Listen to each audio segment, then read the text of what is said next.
Hello, everyone, and welcome back to the Museum Show and Tell Show. We are now both open. Our museums are opened this week, and so we're all back at the museum.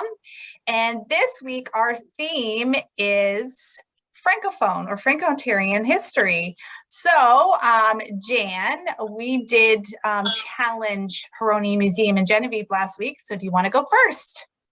Okay, I just want to say first before I begin that the Franco-Ontarian history goes back way further than we have time today. We have kind of like a time sensitivity, right? So I'm just going to focus on the one time frame, and I'm not trying to ignore anything beforehand. So yeah, today we are acknowledging the Franco-Ontarians in our area, and as they've contributed so much culturally to through language, music. I love the music. Music I really love. Food and storytelling. There's just a few things that they've contributed. And they came to this area, and this is the time frame that we're going to focus on, in separate waves from Quebec. Firstly, from Batiscan in the county of Champlain in the early 1840s. They settled in the La Fontaine area. That was then known as St. Croix. And Genevieve, you're probably dying at my French accent. No, I'm not a Francophone. It's commonly thought that it was Father Charest, who was a Penetanguishene missionary priest from Quebec, who encouraged the people to migrate this way with the attraction of fertile soil. And we know even today, of course, La Fontaine is known for its potato growing. And surnames attached to this wave include Tessier, Marchaldon, Baudouin, Brunel, Marchand, Maurice, and Touton. So by the time the second wave came, and they came from the county Joliette in Quebec, most of the fertile soil had been taken. It was kind of a case of the early bird gets the worm. So the first wave had really selected the best pieces of land as so they would. And so unfortunately, the second wave, they were left with pretty much infertile land to try and farm with. And then another wave came around 1860, and they were quite skilled in woodworking. And as they weren't farmers, they mostly settled in the Perkinsfield area rather out in La Fontaine where the farmland was. So intermingling over time brought them into town, which accounts for the significant proportion of the population of Penetanguishene being French-speaking at that time. Unfortunately, we've lost some of that, but we still have retained quite a bit, and it's really nice to have. So one of the early settlers who came in the first wave in 1849 was Alexis Brunel. And with him, he brought his wife, 9 children, his oxen, and all his equipment, his farm equipment, and as well, he was a shoemaker.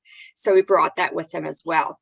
And he purchased 50 acres on concession 16 and built a temporary shelter for his family, eventually building a log home, which we have a picture of here.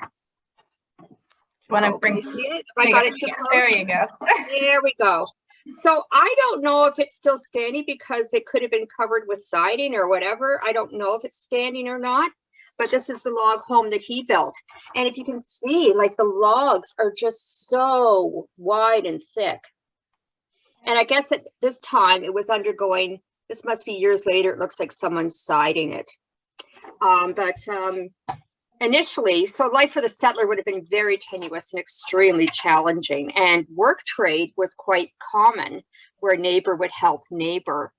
And for the fact that Alexis was a shoemaker, he would pay any neighbors that helped him with maybe building his home or work on the farm or whatever, because he was trying to do both trades.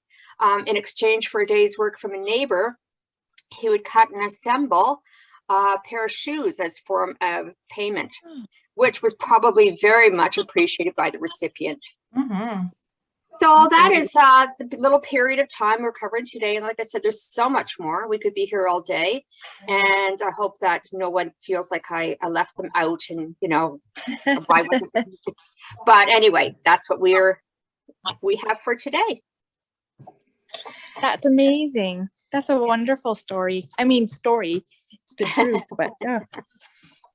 And it's interesting to have the trading for work. I'm sure that was happening a lot to help everybody build their homes. And, you know, I said that when it comes to Penetanguishene history, when it comes to our artifacts, a lot of our artifacts were probably, you know, owned by different Francophones, because that was sort of the beginning of our community here. And yeah, it still is very prevalent. We still have two, you know, schools here that speak, you know, that teach French as a first language.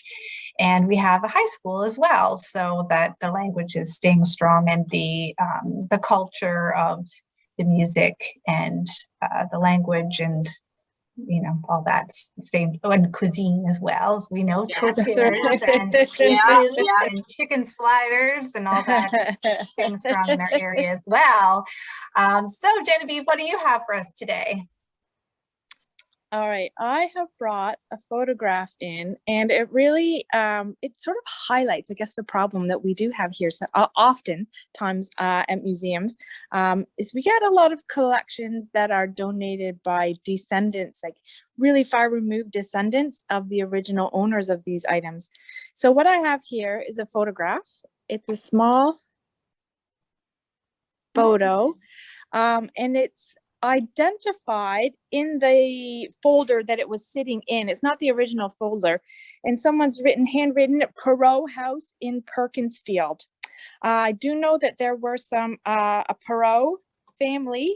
Charles Perot and his wife Julie Frenette had come from Quebec, and they settled in Perkinsfield between 1839 and 43.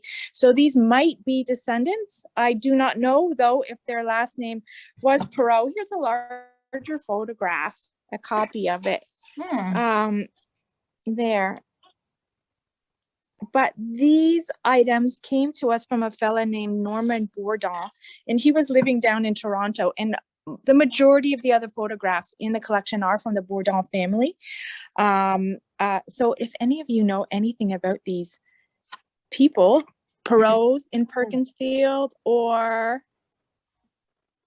Bourdons, possibly in Perkinsfield. Unfortunately, the donor didn't give us any information when these items were donated a long time ago. But it's just it's quite a different house actually from the one that you had just showed us. It seems to be, I hate to say cruder, but it seems to be, it's not quite in the smaller. State of disrepair.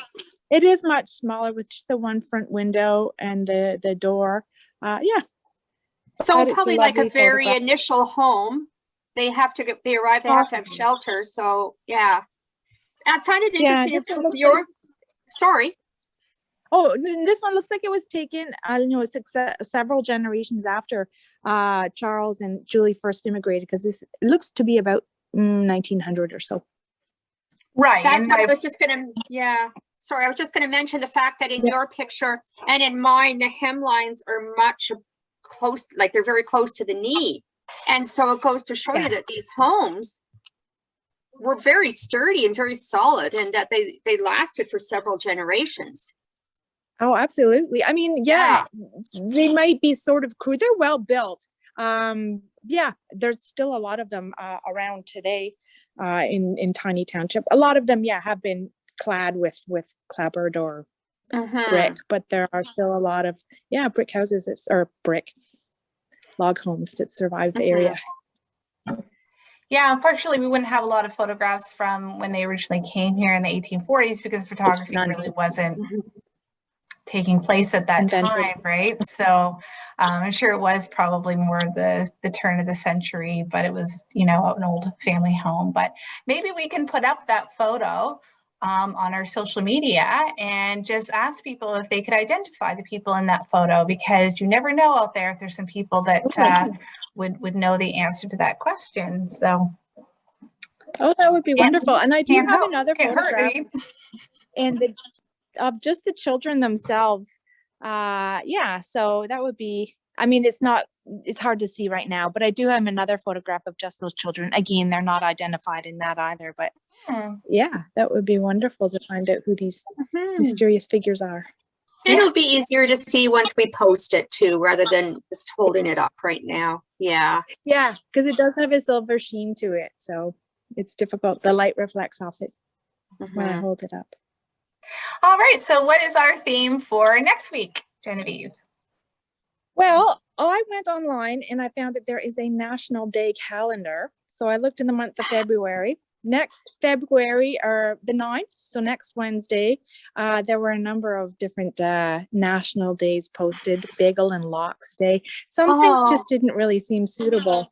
But I thought next February 9th is National Toothache Day. So how about something related to teeth or toothache? Toothache. I don't know if that's really something that you goodness. want to celebrate. National Toothache Day. Yeah. Wow. So if anything related to teeth or dentistry, I suppose. I hope Hopefully that's not a toothache. premonition. Yeah. No, We don't want it to be a premonition. No. No. We'll blame it on you. Yeah. Oh, thanks. I guess it's like 6 weeks after Christmas or something around there. That's why it's National Toothache Day, all the sweets you had around the Christmas or in the winter time. All right, so we will find an artifact related to toothache for next week, and we'll see you all then. Okay, bye-bye. Bye. Bye. Have a great week. You too.